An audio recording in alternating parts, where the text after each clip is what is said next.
আপনারা স্ক্রিনে দেখতে পাচ্ছেন wall sensor remove from your video, মানে আমার ভিডিও থেকে একটা কপিরাইট ছিল সেটা রিমুভ করে দেওয়া হয়েছে। এটা কিভাবে আমি করলাম সেটি আজকে আপনাদের সাথে শেয়ার করব। অনেক সময় নিজের ভিডিওতে কপিরাইট চলে আসে, তো আমার ভিডিও আপলোড করার পর 18 জন এই ভিডিওটা আপলোড করেছিলাম। আপলোড করার সাথে সাথে একটু পরে আমার ভিডিওতে কপিরাইট ক্লেম চলে আসে, অথচ এটা আমার নিজস্ব ভিডিও ছিল। এই যে এরকম Ali Khan is collecting earning from your video এটা দেখাচ্ছে, মানে আলী খান নামক কোন একটা পেজের সাথে আমার ভিডিওটা মিলিয়ে গেছে এবং তিনি আমাকে কপিরাইট ক্লেম দিয়েছে। তো এটা আমি কিভাবে রিমুভ করলাম সেটি আপনাদের সাথে শেয়ার করব। আপনারা ফেসবুক অ্যাপটি দেখতে পাচ্ছেন, ফেসবুক অ্যাপে ক্লিক করে দিলাম। দেওয়ার পর আমি থ্রি ডট লাইনে গিয়েছিলাম, যাওয়ার পর আমি নিচের দিকে স্ক্রল করে হেল্প অ্যান্ড সাপোর্ট অপশানে এসেছিলাম। তো এটাতে ট্যাপ করে দিলাম। দেওয়ার পর আমি হেল্প সাপোর্ট ইনবক্স অপশানটি দেখতে পাচ্ছি, এই সাপোর্ট ইনবক্স অপশানে গিয়েছিলাম। আপনারাও যাবেন। তারপর ইওর অ্যালার্ট অপশানটি দেখতে পাচ্ছি, সেটাতে ক্লিক করেছিলাম।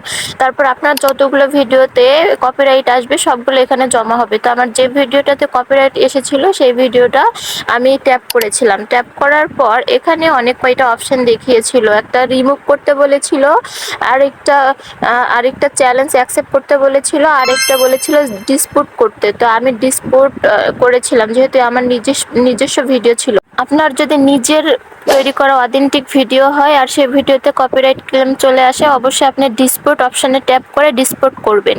ডিসপুট মানে হলো আপনার নিজস্ব ভিডিওটা কেন কপিরাইট আসছে এটা আপনি লিখে দিবেন। তা আমি লিখে দিয়েছিলাম এটা আমার অরিজিনাল কন্টেন্ট, দেখতেই পাচ্ছেন। তারপরে আমি আরেকটা অ্যাপ্লিকেশন করেছিলাম, this video is my original content but it's match copyright to you, I am sure it may be coincidentally match to you, please help me sir. এটা আমি লিখেছিলাম। এটার অর্থ হচ্ছে এই ভিডিওটা আমার অরিজিনাল কন্টেন্ট, এটি আমার নিজস্ব ভিডিও, এটি আনফর্চুনেটলি আপনার সাথে ম্যাচ করেছে, প্লিজ আপনি আমাকে হেল্প করুন এবং দেখুন। এরকমভাবে আমি সুন্দরভাবে ডিসপুটে এই এসএমএসটা লিখে তাকে সেন্ড করেছিলাম, সেটা 18 জুন।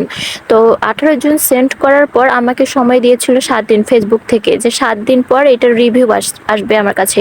তো 7 দিন পার হয়ে যাওয়ার পর আজকে আমি নোটিফিকেশন পেলাম, Ali Khan accept your dispute and release their claim on your video.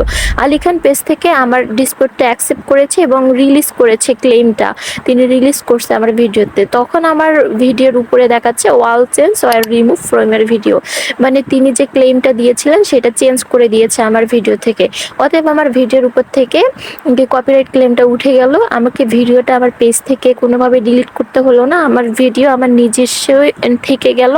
এবং এভাবে আমি আমার ভিডিওকে কপিরাইট থেকে রক্ষা করলাম এবং নিজের ভিডিওকে নিজের করে রাখলাম। তো আপনারা যে ভুলটা করেন, যখন আপনাদের নিজস্ব ভিডিওতে কপিরাইট চলে আসে পুরো ভিডিওটা ডিলিট করে দেন।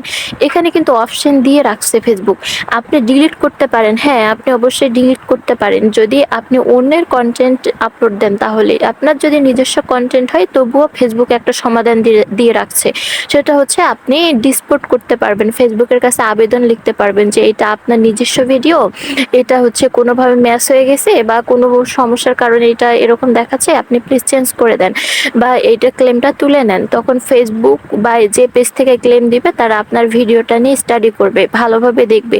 দেখার পর যদি মনে হয় না ঠিকই তো এটা আপনার নিজস্ব কন্টেন্ট, তখন তারা এই ক্লেমটা উঠিয়ে নেবে এবং আপনার ভিডিও আপনারই থাকবে।